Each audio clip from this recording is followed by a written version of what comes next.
بسم اللہ الرحمن الرحیم۔ السلام علیکم، آپ دیکھ رہے ہیں الف نیوز اور میں ہوں آپ کے ساتھ ماجد علی۔ شامل کرتے ہیں آج کی ہیڈ لائن۔ امریکہ جوہری مذاکرات سے پہلے اربوں ڈالر کے منجمد فنڈ بحال کرے، ایران نے امریکہ سے بڑا مطالبہ کر دیا۔ کویت کے لیے پی آئی اے کی پروازیں دوبارہ شروع کرنے کا اعلان۔ شمالی اور جنوبی کوریا کی کراس بارڈر ہاٹ لائن بحال کر دی گئی۔ پینڈورا پیپرز، روسی صدر ولادیمیر پوٹن کے متعلق بڑا انکشاف سامنے آ گیا۔ طوفان کے سبب بھارتی کشتی پاکستانی حدود میں داخل۔ پہلی بار مصر کی قومی ایئر لائن کا طیارہ اسرائیل پہنچ گیا۔ بھارتی حکومت کی فصلوں کی خریداری میں تاخیر پر ریاست ہریانہ میں کسانوں کا شدید احتجاج۔ اٹلی میں نجی طیارہ عمارت سے ٹکرا گیا، 8 افراد ہلاک۔ پاکستان اور دنیا بھر کی خبروں سے باخبر رہنے کے لیے الف نیوز کو سبسکرائب کر لیں اور بیل آئیکن کو کلک کرنا نہ بھولیے گا۔ ناظرین، اپنی آراء کا اظہار کمنٹ سیکشن میں لازمی کیجیے گا۔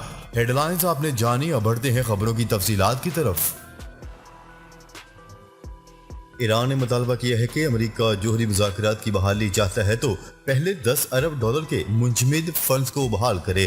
عالمی خبرساں ادارے کی رپورٹ کے مطابق ایرانی وزیر خارجہ حسین امیر نے سرکاری ٹیلی ویژن کو انٹرویو میں بتایا ہے کہ امریکہ جوہری مذاکرات کی بحالی کے لیے گزشتہ ماہ سے رابطہ کر رہا ہے۔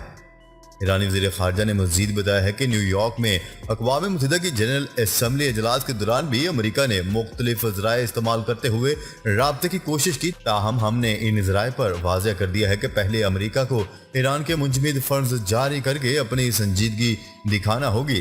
وزارت خارجہ حسین امیر نے مزید بتایا ہے کہ ہمارے مطالبے کے جواب میں امریکہ نے اپنے ثالثوں کو فوری طور پر فنڈ کی بحالی سے معذرت کرتے ہوئے یقین دہانی کروائی ہے کہ وہ پہلی بار منجمد فنڈز کی بحالی پر غور ضرور کریں گے۔ ایرانی وزیر خارجہ اپنے انٹرویو میں اس بات کا عندیہ بھی دے چکے ہیں کہ عالمی قوتیں جوہری معاہدے میں امریکہ کو واپس لانے میں ناکام ہو جاتی ہیں تو ہم اپنے حق کے لیے جلد ویانا جائیں گے۔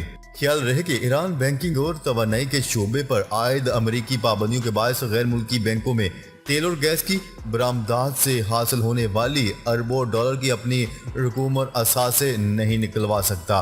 قبل ازیں ایران نے امریکہ کے ساتھ براہ راست جوہری مذاکرات کو مسترد کرتے ہوئے شرط عائد کی تھی کہ پہلے عالمی قیادت سے 2015 میں ہونے والے ایٹمی معاہدے کو بحال کیا جائے، اس کے بعد نئے معاہدے پر بات ہو سکے گی۔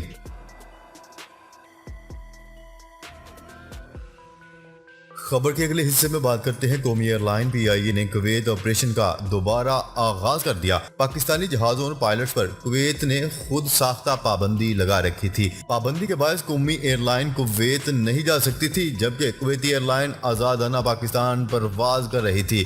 پی آئی اے کی جانب سے معاملہ پہلے سفارتی سطح پر اٹھایا گیا مگر اجازت نہیں ملی۔ پی آئی اے کی جانب سے معاملہ پہلے سفارتی طور پر اٹھایا گیا مگر اجازت نہیں ملی۔ پی آئی اے کے احتسالی رویے کی نشاندہی وزیر ہوا بازی نے کویت ایئر لائن کو بھی روکنے کا حکم صادر کر دیا تھا۔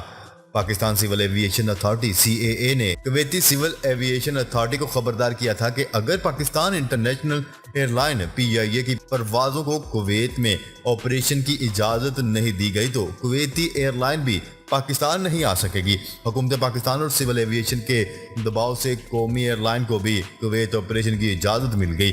پی آئی اے اپنے آپریشن کا آغاز ہفتہ وار 2 پروازوں سے کر رہا ہے۔ سی ای او پی آئی a air marshal Arshad Malik نے وزیر ہوا بازی، سیکرٹری ایویشن اور سول ایویشن حکام کا خصوصی شکریہ ادا کیا۔ خبر کے اگلے حصے میں بات کرتے ہیں۔ شمالی کوریا اور جنوبی کوریا نے کراس بارڈر ہاٹ لائن بحال کر دی۔ جنوبی شمالی کوریا کے حکام نے اگست کے بعد آج دوبارہ ہاٹ لائن پر بات چیت کی۔ جنوبی کوریا کے حکام کا کہنا ہے کہ رابطے کی بحالی تعلقات کی بحالی کا موقع فراہم کرے گی۔ دوسری جانب اس حوالے سے ترجمان امریکی محکمہ خارجہ کا کہنا ہے کہ رابطوں کی بحالی جزیرہ نما کوریا میں استحکام کے لیے اہم ہے۔ چینی نمائندہ خصوصی برائے جزیرہ نما کوریا نے کہا ہے کہ شمالی اور جنوبی کوریا میں رابطوں کی بحالی قابل ذکر پیش رفت ہے۔